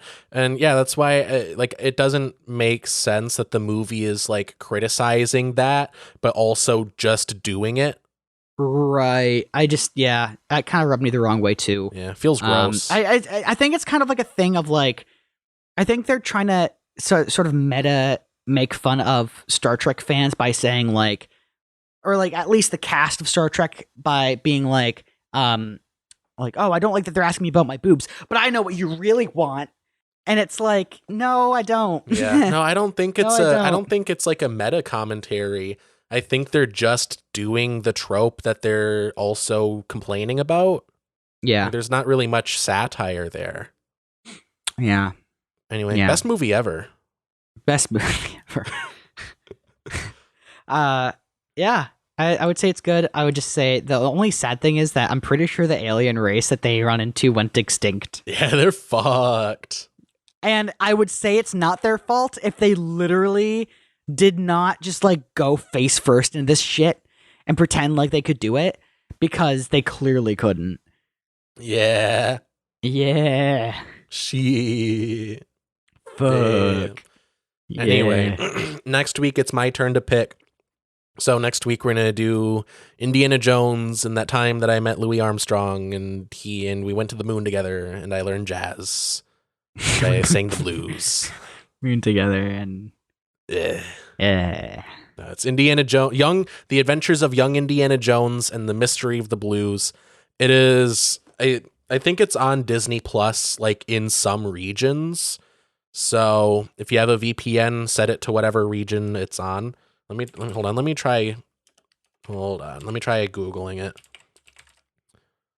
Hold on. It is okay. It doesn't say on Google. Anyway, just look it up. Watch it on Disney Plus if it's there in whatever region. Or just fucking steal it. That's me playing my character, guy that is okay with piracy. I personally think that piracy is a great evil of the world, so you shouldn't do it. I have a VHS tape of it. Maybe track one down. They're probably not that expensive on eBay if you want. Buy a DVD. Whatever. Anyway, I got it on Jonathan, so Gavin, you can plex it. Fuck yeah. Yeah. Anyway, it's a good one. It's if you haven't seen the Young Indiana Jones Chronicles, it's kind of edutainment-y, you know, like it feels very like PBS, but it's also just fun, kind of a fun sort of Indiana Jones-esque adventure. They also went back in time to get young Harrison Ford to cast him in the role. So yeah, that's it. Yep. That's it. Yeah. Yep. No, it's this one. At least I think this is the only one that I have actually watched through all the way. This one feels very far removed from a traditional Indiana Jones story. And I kind of love it more for that, because it's like another side of this character. Right. But anyway, that's what we're going to talk about next week. So watch it before we spoil it. Anyway, you want to get to recommendations? Fuck yeah. You have any to do before I do mine?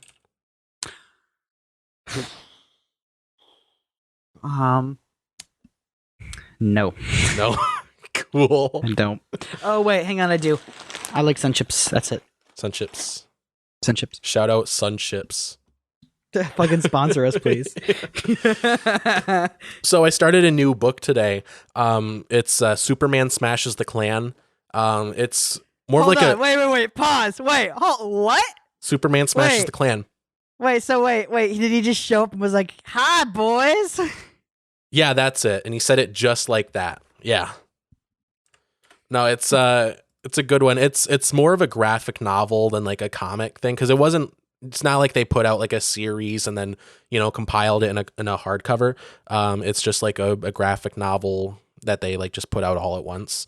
Let me find the Amazon listing so I can give okay, it's like $10 for a paperback copy of it, which I have. No, it's good so far. I read the first chapter earlier today. It takes place in 1946, and it's in like that golden age time period. And what I like about it, part of what I like about it is it's also a golden age Superman. It's really more aesthetically golden age because he does have the more sort of modern personality, but he's like a Superman that like doesn't fly. He has a very limited power set. Like he has to run along power lines to get anywhere. Like it's like that kind of shit. Yeah, I guess that's like a golden age Superman thing, because he didn't fly. He just like leapt tall buildings.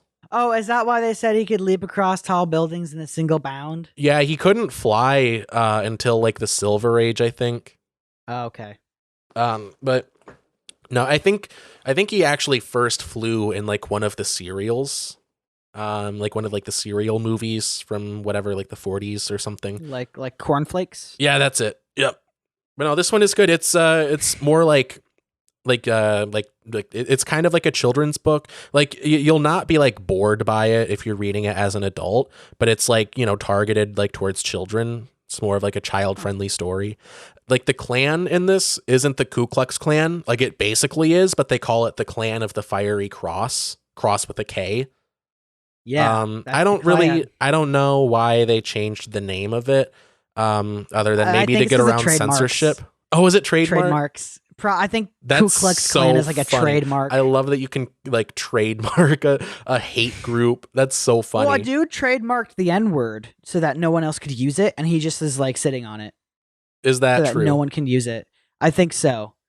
That's so funny. Also, I think it's MartinLutherKing.com used to be a thing talking about how Martin Luther King was a bad person, and it was funded by white supremacists. See, I don't think this might be a hot take. I don't think you should be allowed to do that. I don't think so either. I think that we should not allow unfettered capitalism to that extent. I think at that point you gotta have like a representative of the public step in and be like, right, hey, you can't do that. Hey, can't do that. But no, Superman smashes the Klan. It's a Superman story, but it's also about like this Chinese family that moves into Metropolis, and they get fucking hate crimed, and it's like, it's like an exploration of like racism and why it's gross and bad and kind of pathetic, and like how just kind of insecure and pathetic and just like petulant the Klan was. They're really projecting. Yeah, no, it does a good job of showing just how like how the Klan would be like, they would like blame their own problems on other people just existing.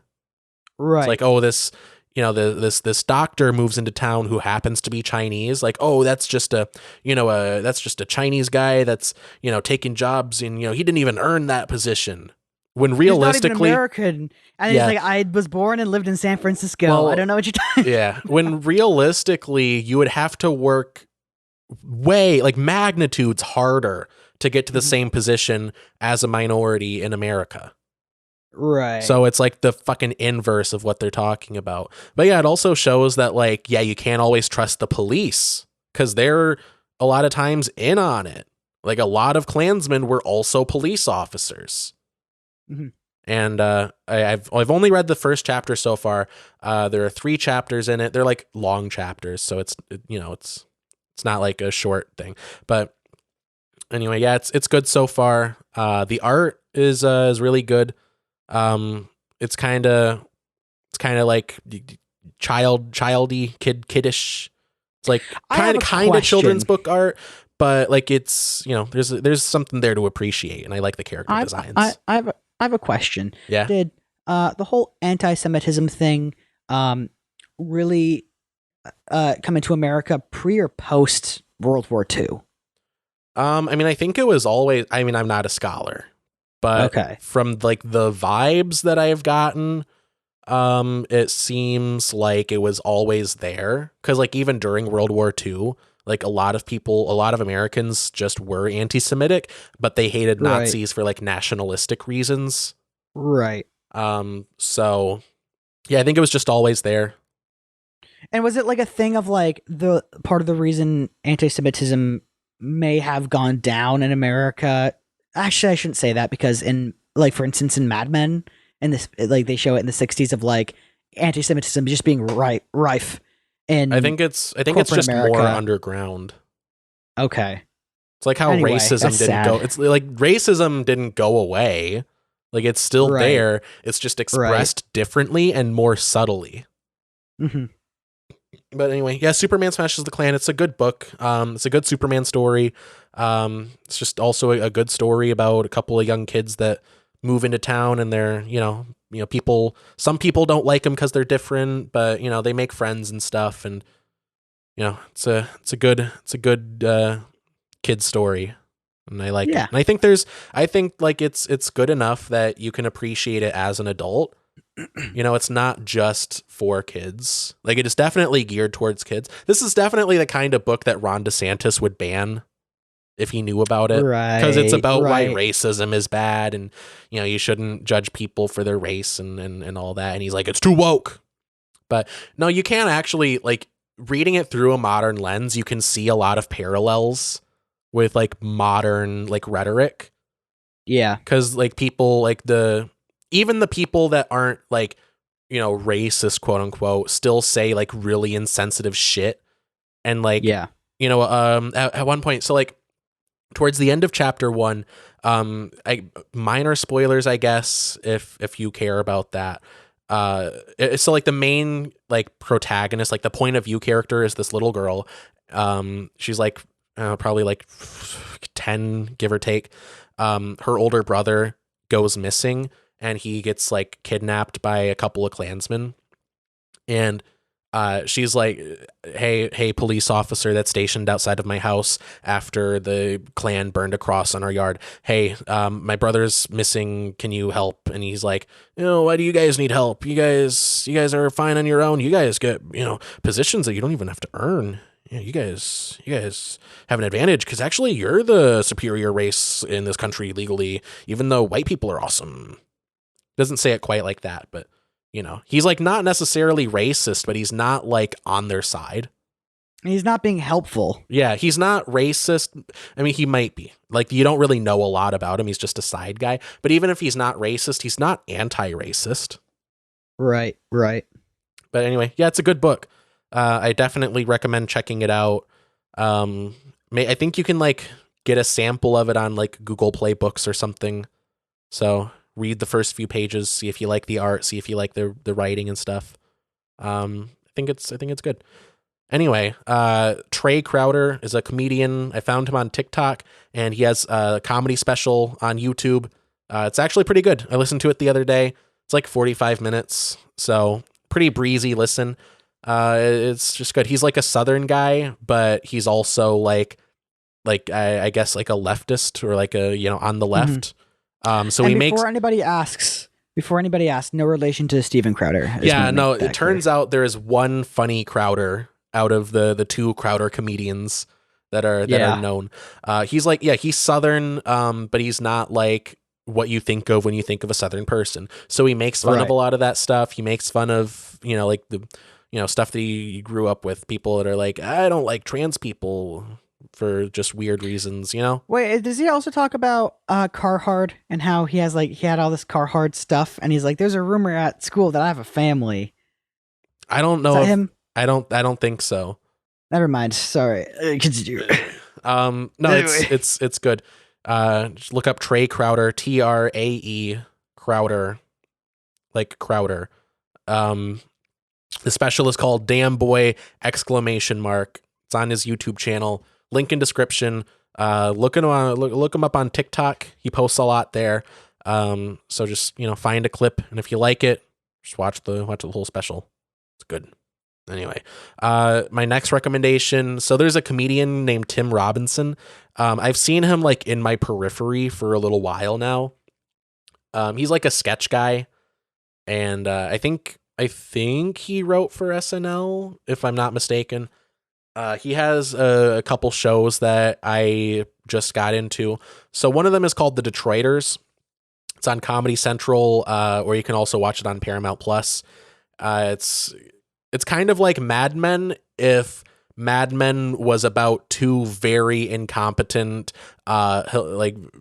stupid, hilarious guys trying to like run an ad agency that they inherited. Yeah. Like they're trying to like come up with a pitch for like an ad for Chrysler, and they end up just spending the whole night taking a bunch of like old speed that they found and throwing shit at a and throwing shit at a window.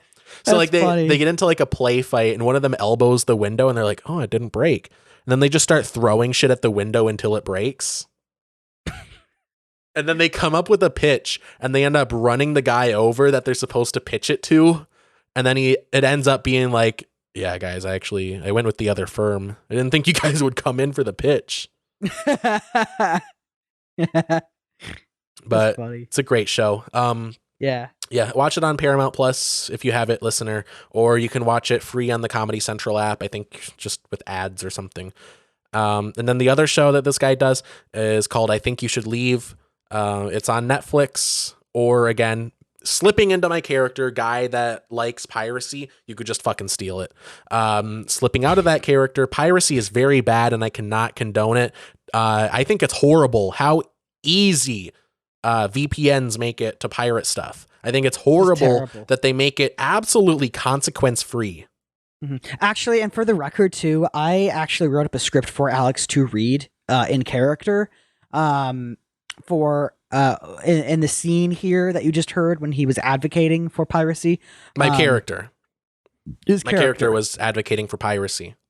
Yeah, I think, and he believes as well. Actually, I don't think Alex does believe that piracy is bad. I think it's horrible. I think I've been very clear to anyone listening that might get me in trouble for that. I would never do it. That sounds like something a pirate would say, Alex. No, a pirate would say, "Arg, I sail the seven seas." Or, "I am Captain now." Yeah. Anyway, I Think You Should Leave. It's on Netflix. That's like a shorter... I thought you were talking to me there for a second. I think you should leave. And I'm like, all right. I think you should leave. I'm going to ban you from the Discord server. No, the episodes are fairly short. They're like 16, 17 minutes. It's just kind of like a string of sketches. Actually, the way that I got into this like guy's work at all was a clip on TikTok that I found that someone uploaded from one of the episodes from season 3 of I Think You Should Leave, where this guy is in the line at like a fast food drive-thru, and he's like paying for his meal, and he's like, "You know what? Actually, I'm going to pay for the guy behind me." And then, the worker's like, "Oh, that's so kind of you." And then he drives around. Takes his card back. Then he speeds around, tires squealing. He cuts off like the person that's about to order. He's like, stop, I'm going to do something. Let me through. And then he's like, "I want 55 burgers, 55 fries." And he like orders like an exorbitant number of items, and it comes out to like $600.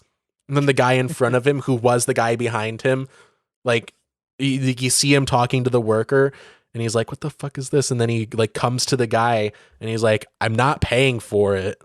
I'm not paying." He's like, "You have to.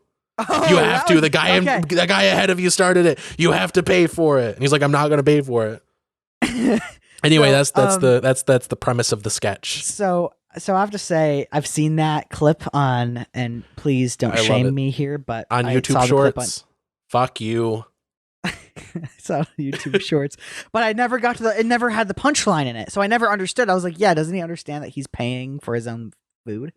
Like, there's no one in front of there was no one behind him. Like, he's paying for his own food. That's okay. But now hearing that there was a bit of like, you have to pay for it. You have to keep it going. Yeah. I feel like the person at the cashier thing was like the cashier fucking was like, are you sure you want to pay for that? It's $600. Yeah, well, that's why the guy in like the main character of the sketch pays for his food, starts the pay it forward thing. The guy behind him goes to the window, and then behind that guy is the original guy. So like that's the trick that he's trying to do. Right. Yeah. I have to say though, so okay, when I go over the bridge sometimes for school, I have to pay the toll, and sometimes the person in front of me is paid, and I'm like, oh, pay it forward because I'm a fucking decent human being. But I can only imagine how stupid the toll workers think it is, because either way, it's really dumb. That's why I think, morally speaking, you should end the pay it forward chain. Right. I think if you get caught in that death spiral, I think you should be the one that breaks the chain. You should be the one that's brave enough to say, no, let's just all pay for our own shit. Right. Right. Especially because the toll over the bridge is the same. Yeah, it's a flat fee. Isn't it like $2 to $5? It's like $5. Yeah. So like, what difference does it make if you pay for yours or the guy behind you? Yeah. Yeah. Also, shouldn't the person doing the paying it forward thing want someone to end the buck? Like, end the thing? What if I just went to them with $50 and was like, here, just let the 100 people through? Yeah. Yeah. Yeah, $50, let 100 people through. Can I pay in bulk? Wait, did I do that math right? $5 times 100 is 50. 100. Yeah, 100. Fuck.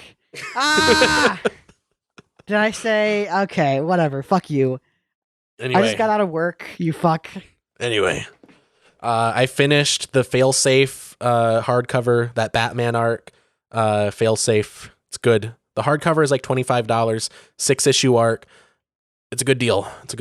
I like it. It's a good story. I like the writer, Chip Zdarsky. I think he gets the character. I think he writes him well. He does some cool Batman shit. Does some shit that goes hard. Like he's stuck on the moon, has to get back to Earth.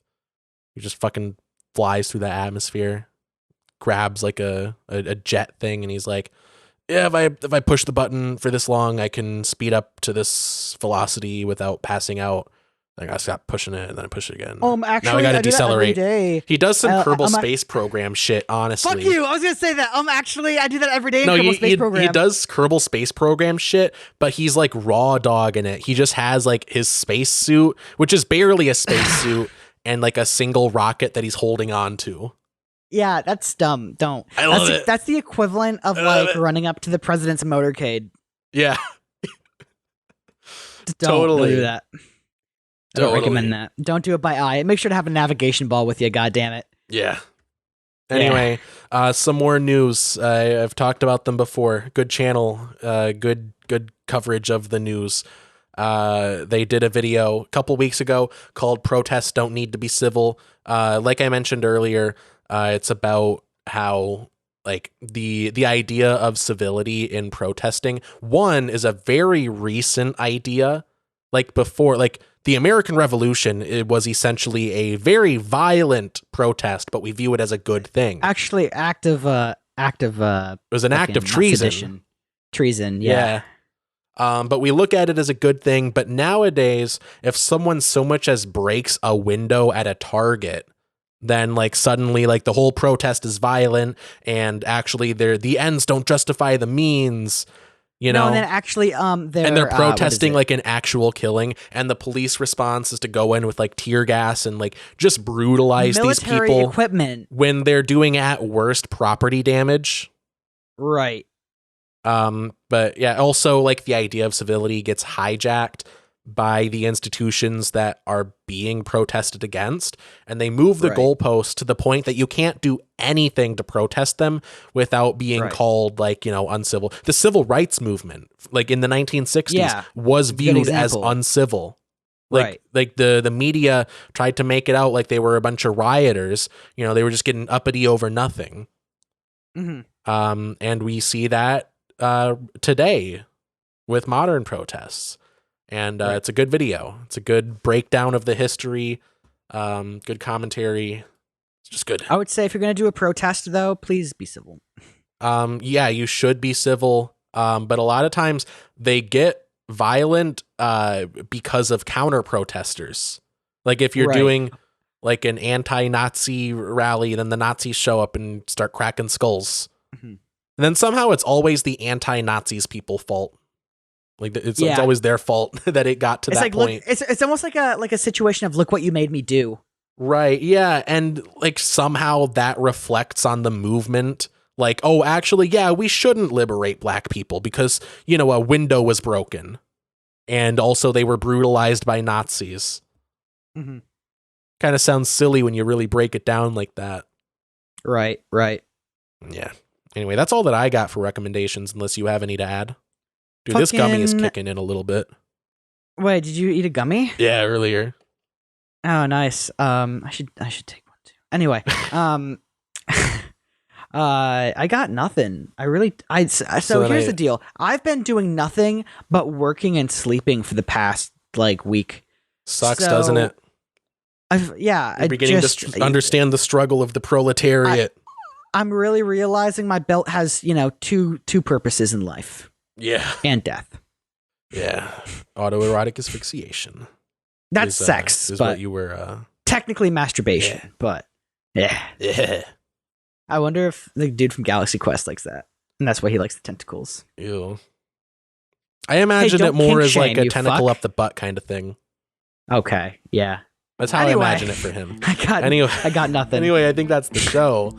Thank you, everyone, for listening to another episode of What Have You to Say. If you liked it, then like it. If you subscribe, then subscribe. And if you comment, it better be nice. Nice comments only. Please don't hurt me. Okay? My ego is very... Though. Yeah, hurt Gavin. Write him a nasty email.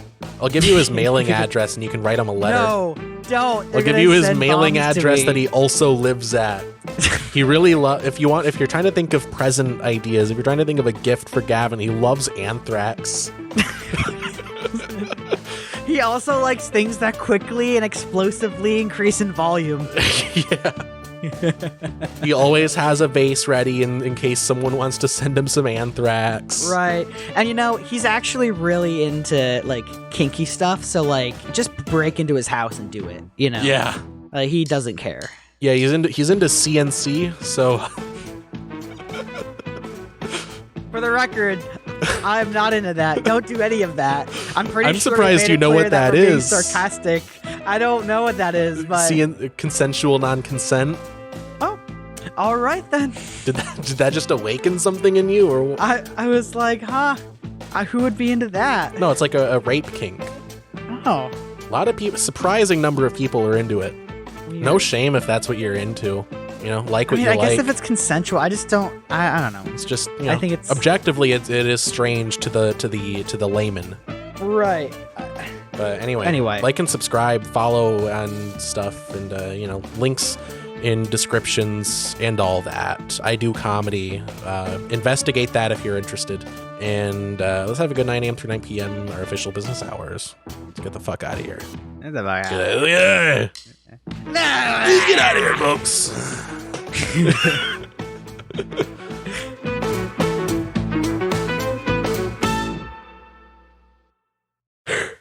I have big dick.